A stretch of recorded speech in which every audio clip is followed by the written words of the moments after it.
गाछे झुलुआ में कौन गुनावा पवलुए भवानी मैया।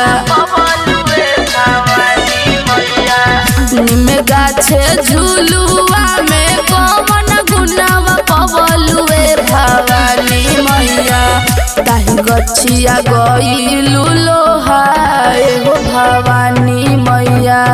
ताही गछिया गइलु लोहाए हो भवानी मैया।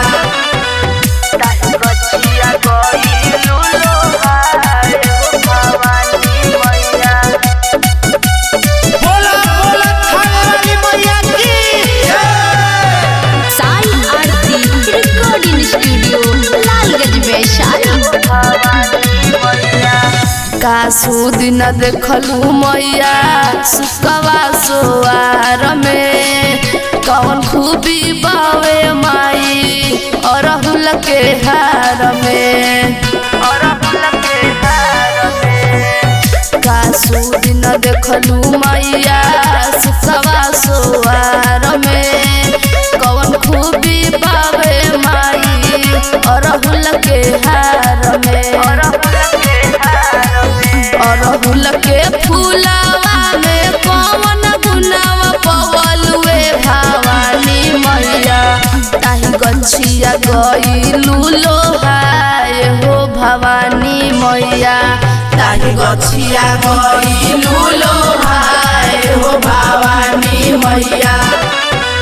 ताही गछिया गइलु लोहाए हो भवानी मैया।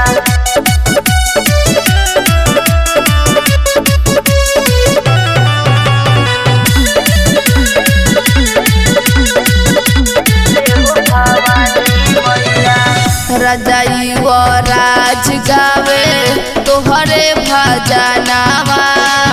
बेटवा पर रखी है माई अपन ध्यानवा।